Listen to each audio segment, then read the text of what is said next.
200 mètres.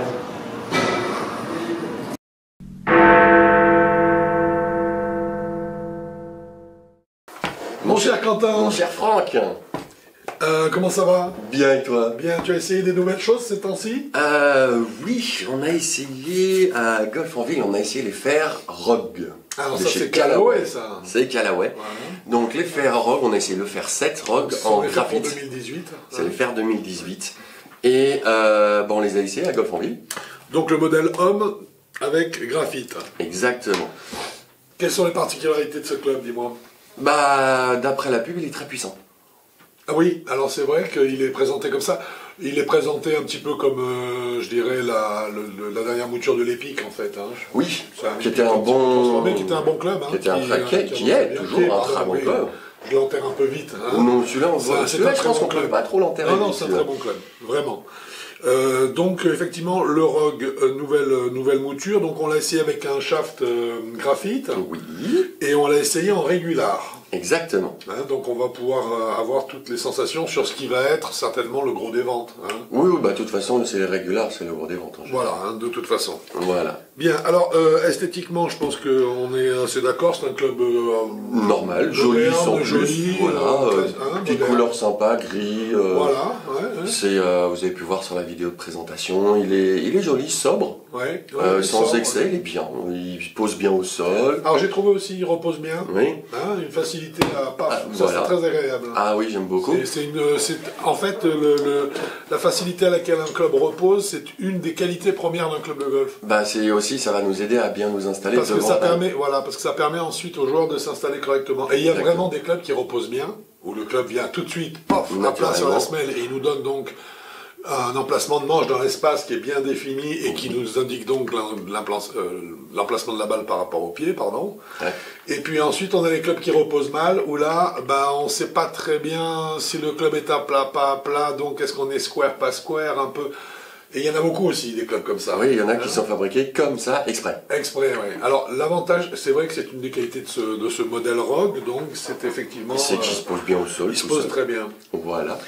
Et ensuite, il a une petite particularité. Alors oui, vas-y, il est rallongé d'un quart de inch. Alors ça fait partie des choses qu'on vous dit pas forcément, ça. Non, ça, je crois pas que Callaway le dise beaucoup là-dessus. C'est-à-dire qu'en fait, donc, il est rallongé, tu dis, d'un quart de pouce. Pour moi, c'est un quart de pouce. Limite demi-pouce. Hein. Peut-être, parce que je les compte. Enfin, moi, c'est pas difficile, mais faire à moi, mes Mizuno sont à ma taille, ils sont rallongés d'un quart de inch. Quand j'ai pris le fer 7, je me dis, ah, c'est comme le mien. Alors que d'habitude, quand je prends un fer 7 normal, je suis très court. Pas très, juste un poil plus court, je le ressens tout de suite. Mais là, je me suis dit, aussi tout de suite, hein, parce que moi, je joue du standard. Voilà. Et là, je me suis dit, oh, ça c'est plus long que normal. Alors, pour que vous le sachiez, donc 1 inch, 1 pouce, c'est 2,5 cm. Alors, c'est pas énorme, mais un demi-pouce, 1,25 cm, vous sentez nettement l'écart entre la longueur standard et la longueur du club que vous avez dans les mains. Hein. Ah oui, ça vous fait un bras de levier qui est quand même nettement plus important. Qu'est-ce que tu en penses de ça? J'en pense du bien. Qu'ils aient rallongé? Qu'ils aient rallongé, en fait, ce que je trouve dommage, en fait, ils font ce qu'ils veulent, mais qu'il faut qu'ils préviennent. Mais c'est ça, parce que moi, c'est ça, j'en pense du bien, en fait, je m'en moque complètement. Moi, je suis pas très content. C'est qu'ils rajoutent un quart de inch, qu'ils mettent à la limite un fer, qu'ils nomment un fer 6, qu'ils mettent 6 à la place du fer 7, à la fois au niveau longueur et loft. Tant qu'ils préviennent, moi, je m'en moque. Là, le truc, c'est s'ils font ça un peu, pas en loose day, mais juste comme ça, on dit rien, mais on dit, ah, vous avez vu comment il est plus long? Comme il est plus... oui, mais ça il n'a pas un fer 7 dans les mains, en fait. Il a presque un fer 7 dans les mains. Fer 7, plutôt un fer 6. Un quart de inch. T'as plus un fer 7, t'as plutôt un 6 si c'est un quart, ou un 5 si c'est un demi-inch. Hein. Oui, si c'est un demi-inch, c'est un quart. Parce qu'on ne sait pas, j'ai pas regardé au... Je pense que, moi non plus, mais parce que... On sent que c'est plus long. C'est plus long. Honnêtement. Alors, ça fait partie, moi, des choses qui me choquent un petit peu, à vrai dire, parce que, quelque part, non seulement on m'a pas prévenu, c'est vrai. Moi, c'est ça qui me choque. Mais en plus, après, qu'il faut ce qu'il veut. le rallongement du manche change totalement l'équilibre global du club. L'équilibre n'est plus placé au même endroit, la répartition des masses ne se fait pas de la même façon, même si ce Rogue reste un club très bien équilibré et très agréable. Et très agréable à jouer. Mais quand même, on est dans cette catégorie des fers rallongés. Oui, bah oui. Et donc, quelque part, on n'est pas sur du véritable standard. Et moi, je dirais que comme on n'est pas prévenu, ça me dérange un petit peu aussi dans la démarche. Oui, c'est comme on n'est pas prévenu. Sinon, comme je dis... Sinon, on le sait, on en tient compte. Très voilà. bien. Hein. C'est encore un facteur de puissance, en fait, qui est un peu masqué pour que la marque puisse dire, vous voyez, nos clubs sont très puissants. Non, mais il faut être honnête. Oui, non, j'ai dit ça, c'est vrai que ça fait c'est un peu gênant de le dire, mais c'est la vérité. Non, c'est pas gênant, c'est exactement ça. C'est exactement ça. Il y a d'autres marques qui avaient marqué sur leur fer 5, ils avaient marqué fer 6, ils avaient juste mis le numéro 6, et puis ils avaient dit, vous voyez, notre fer 6, il en va vachement loin. Hein. Mais c'est ça, le principe est là. Et c'est pour ça que nous vous conseillons de systématiquement vérifier, bien sûr, la longueur de vos clubs, mais également les lofts. Hein, oui, parce que le loft, c'est exactement le même principe, c'est-à-dire qu'on prend un fer 7, mais si on le loft comme un fer 5, on a beau écrire 7 dessus, il ira plus loin qu'un fer 7 normal. Exactement. Donc le joueur va dire, oui, je suis très puissant avec mon fer 7. Oui, bien sûr, tu es puissant avec ton fer 7, mais ton fer 7 n'est pas un fer 7, c'est un fer 5. Voilà. Bref, donc, petite parenthèse là-dessus. Sur ce Rogue, est-ce que donc tout ça, ça nous a donné quoi comme résultat? Alors, des résultats pas spécifiques, mais bien nets. Oui, alors il est très lisible. Hein, il est super lisible, ça fait plaisir d'avoir un club, on l'a en main, on tape plein de balles, et on a un résultat, c'est... et puis c'est clair et net, on sait où on va. Voilà. En Smash Factor, j'ai vu que c'est un club qui a une qualité extraordinaire. Oui. Alors là, si vous êtes habitué à nos vidéos, je me permets de faire un petit rappel. Vous savez que nous jouons énormément, enfin, le Smash Factor est un facteur qui nous permet, je dirais, énormément de quantifier la qualité d'un club. Et vous devez savoir que maintenant, par habitude, lorsqu'on a un fer de type fer 7 ou fer 8, le Smash Factor évolue généralement entre 1,33 et 1,35, 36. C'est la norme PGA que vous avez sur le tableau qui est sur le site, qui est donc la norme des joueurs du tour américain. En plus. Là, la norme du tour américain. La norme du tour américain, fer 7, 1,35 je crois. Ou, tu veux y chercher? Non, c'est dans ces eaux-là. Oui, c'est dans ces eaux-là. Et là, le Smash Factor est monté à combien, mon cher Quentin? 1,51. Voilà, c'est-à-dire que le Smash Factor est monté aussi haut qu'on arrive à le faire monter avec certains drivers. Exactement. C'est une qualité assez rare pour être remarquée. Alors, il y a quelques séries qui jouent dans la même cour, on va dire, hein. Notamment il y a les Apex de chez eux, oui. Hein, qui sont des clubs qui montent très très haut aussi en Smash Factor. Là, c'est vraiment impressionnant. Mais il y a un petit bémol. C'est que ce Smash Factor, on l'a obtenu une fois. Une fois. La moyenne, par contre, était de combien? Elle était, en gros, à peu près de 1,40, 1,42, 3. C'est quand même énorme pour un fer 7, c'est monstrueux. Donc on va se dire, club à grande puissance, puisque le Smash Factor étant très haut, on se dit, il retransmet beaucoup de vitesse de démarrage à la balle, donc très puissant. Mais le problème, c'est que ces Smash Factor, on les a obtenus avec des vitesses faibles. Très faibles. Alors, pas très faibles, des vitesses standards d'amateurs régulières. Régulières basses. Régulières basses. Puisqu'en fait, moi j'ai noté que nous sommes arrivés à 1,51, donc le record de Smash Factor sur ce club, avec un club qui est passé à 71 miles. 71,4 pour être précis. Alors là, c'est très précis.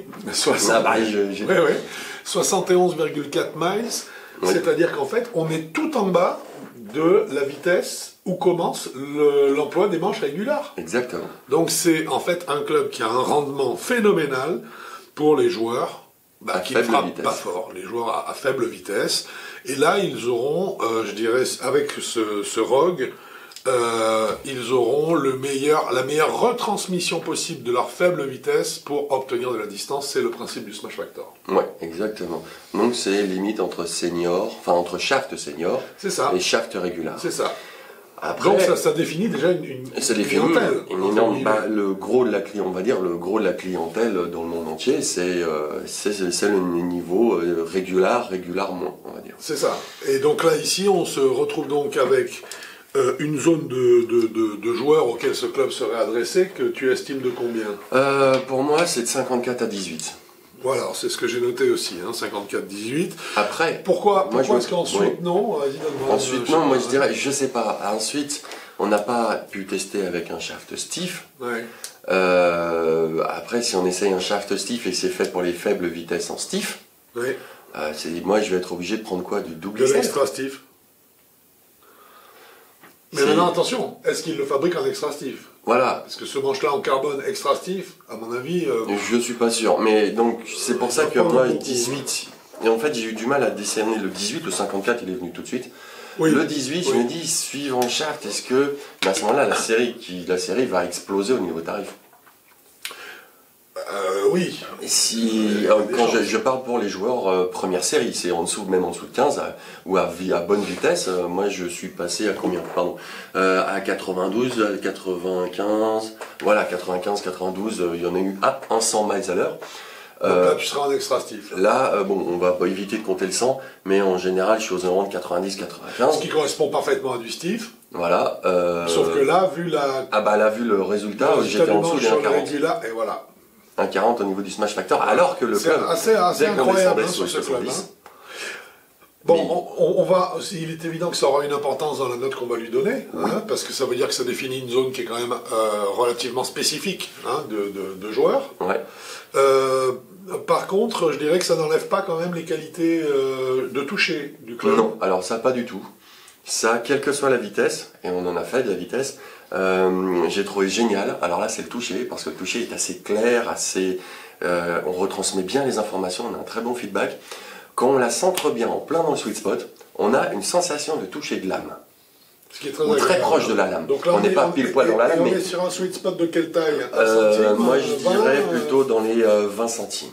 Il n'est pas énorme, le sweet spot, il n'est pas énorme, mais il est là quand même. Il y a un peu de place puisqu'on l'a fait plusieurs fois. Et on n'a pas un toucher de lame pure. C'est quand même pas possible parce qu'il est un peu vidé, mais on a cette sensation de presque lame. Moi, j'ai trouvé ça génial. Alors que c'est un vrai cavity back. C'est un cavity back, ça n'y avait pas de souci. Ouais. Et quand on la décentre un petit peu, donc on le sent, mais on n'a pas la sensation désagréable d'un cavity back, d'un fer qui tremble. Ouais. Et on a juste cette sensation d'un fer creusé. Ça veut dire que la tête de club est très bien équilibrée. Hein. Elle est super bien équilibrée, que le sweet spot, même s'il est tout petit, la tolérance du club en elle-même est assez grande. Ouais. Et après, en fait, cette tolérance, ça permet aussi de faire des petits effets. On pouvait faire des effets... voilà, ce qui est normalement à l'encontre du concept de Game Improver, justement, voilà. qui a tendance à gommer, ce genre d'effets. Les effets. Et là, on pouvait les faire. C'était très agréable, je trouve. Oui, je suis totalement... Moi, j'ai été plutôt bien séduit par ce club. Vraiment, par contre, encore un petit détail. Ouais. Pour moi, ce club-là est plus fait pour les joueurs, on va dire, de plaisance. Alors, c'est ce que j'ai noté. Voilà, c'est les joueurs qui veulent s'amuser, qui veulent jouer, qui font 3, 4, 5 compétitions à l'année pour jouer la compète du vin ou la compète du champagne. C'est ça. La compète du club pour rigoler, pour jouer entre amis. Ou sinon, on fait une compète entre amis. Oui, on fait bien un sûr. match-play, mais c'est... Pour l'instant, à moins d'avoir des shafts de compétition nous faudrait les essayer, les joueurs compétition, avec ça, pour l'instant, non. Alors, c'est ça. C'est pour ça que j'ai noté, moi, club plaisance, mais puissante pour joueurs loisir. Ça, génial. Oui, oui. Alors, plaisance, loisir, je profite de l'occasion qui est trop belle pour vous dire que en ce début de semaine, sont sorties les nouvelles propositions du handicap mondial, du système de handicap mondial qui va être proposé par l'USGA et Saint-Andrews, qui fait que les parties amicales et les parties en compétition seront bientôt, je dirais, sur le même plan concernant la gestion du handicap. Donc demain, il n'y aura plus de golfeurs loisirs et de golfeurs compétiteurs, il n'y aura que des golfeurs tout court. Ouais. À suivre sur Avigolf, puisque nous allons y consacrer un long article, parce que c'est quelque chose de très important, qui est très intéressant, et qui donc fera peut-être réviser notre jugement sur ce club, finalement, parce que ça n'est pas... Oui, mais après, les gens, eux, ceux qui veulent faire plaisance, ils comptent pas les points, quoi, c'est tout. Non, c'est tout à fait ça. Mais tu verras sur le nouveau système, ça c'est intéressant ce qui est proposé. Pas de souci. Du coup, je crois qu'on a donné le smash factor maximum de ce club. On a donné... la vitesse, bien sûr, à laquelle on pensait que pour laquelle on a le meilleur destiné, voilà. La zone de handicap, on a dit 54-18. Oui. On va parler de prix quand même. Hein. Donc le prix, on est sur 5 fers Donc du 6 fer, pardon, du 5 au pitching wedge à 858 en euros. acier. En manche acier, et on est à 1026 euros en manche carbone. Et tout ça en prix catalogue. Tout ça en prix catalogue. Ben écoute, à partir de là, je pense qu'il ne reste qu'une chose à faire, c'est de donner une note. Voilà. Bah moi, même si c'est pas le genre de club... Enfin moi je mets 8. Le prix et le fait qu'il soit rallongé, je mets pas 8,5. Mais je mets 8 parce que je les trouve quand même bien. Je les trouve très bien. Alors moi, j'aurais mis 8,5, mais j'enlève un demi-point pour le club rallongé. Ouais. Et j'enlève aussi un demi-point pour le fait qu'on puisse pas monter, que le club n'est pas adapté aux vitesses en régular toujours, puisqu'on l'a essayé en manche régular comme on l'a dit, adapté aux vitesses régulares qui couvrent la totalité du spectre régular, c'est-à-dire de 70 à 80 miles à l'heure. Or, à 80 miles, on a déjà un effondrement du smash factor. Oui, bah on arrivait à un 40. Voilà. C'est déjà beau, hein. Mais oui, c'est bien, mais on est beau. loin des 1,51 qui des 1,49, on a fait plus lentement. Dès qu'on faisait plus lentement, on était à 1,48. Voilà. Donc, en fait, pour ça, ça fait un point au total qui saute. Je lui mets un 7,5. Avec ton 8, on sera donc sur un 7,75. Parfait pour moi. Eh bien, parfait pour moi aussi. Je te remercie beaucoup, mon cher Quentin. C'est un plaisir. Merci à bientôt sur un parcours de golf. Ou sur Avigolf. Pourquoi pas. Bon golf à vous. Au revoir.